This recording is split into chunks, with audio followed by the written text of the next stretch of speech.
كلمنا عن فضل الصلاة على رسول الله عليه الصلاة والسلام صلى الله عليه وسلم. اتفضل بقى. بسم الله. الاول واحنا في ناس كتير جدا علي صوتك بقى. في ناس كتير قوي ملهيه بحاجات كتير قوي، ماشي، ملهيه بحاجات كتير قوي قوي قوي. احنا بس مش عارفين نبدا منين. مثلا انت بمجرد ان بني ادم بس يبدا ياخد خطوه انه يتوب لربنا، لو عرف ذكر واحد بس ومشى عليه بس كده ربنا هييسر له ألا بذكر الله تطمئن القلوب. واللي اجمل بقى من كده هو انك تحدد اعرض عن ذكري فان له معيشه ضنكا. ايوه، اعوذ بالله.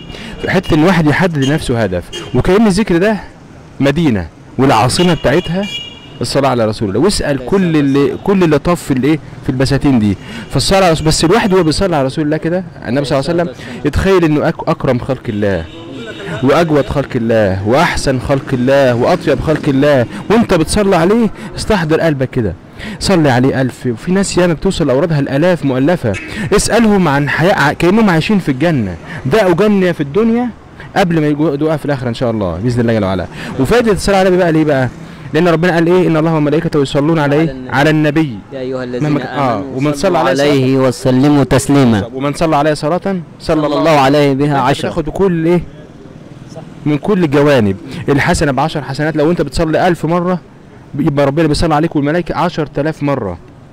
انوار وكرامات وخيرات، وربنا يمحي عنك اثار كتير جدا. واسال عن في كل شيء، عمل، في عباده، في زواج، في اي شيء. سبحان الله. الصلاه على رسول الله هي اطيب ورده في اطيب بستان من ذكر الله، والله اعلى واعلم. الذكر كله مدينه جميله. سبحان الله وبحمده، سبحان الله العظيم. ربنا بيقول لك انا بحب سبحان الله وبحمده، سبحان الله العظيم. سبح ربنا. وواحد تاني يقول لا اله الا انت سبحانك اني كنت من الظالمين، دعوه يونس عليه السلام. وافوض امري الى الله ان الله بصير بالعباد، ان الله بصير بالايه؟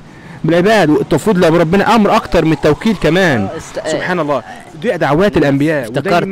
ودايما إذا ما شئت في الدارين تسعد فأكثر من الصلاة على محمد صلى الله عليه وسلم. صلى الله عليه وسلم. اللهم صل على النبي المختار السيف البتار ما تعاقب الليل والنهار. دايما لو احنا جعلنا الصلاة على النبي في حياتنا كلنا اقسم بالله الحياة كلها تتغير. انت مع ربنا مهما كان، وبرضه وسط الناس وسط الحياة وبشغلك واهتم بشغلك. تكون مهندس، انا كمهندس في شغل لازم اكون مهندس ناجح مهما كان، واكون في مجال الميكانيكا اقوى مهندس، وفي مجال التكييف اقوى مهندس في الدنيا، وبسوق نفسي حتى وانا معاك حاليا مهما كان. انا نفسي اكون نفسي اعمل عمره السنه دي، نفسي اطلع حج السنه دي.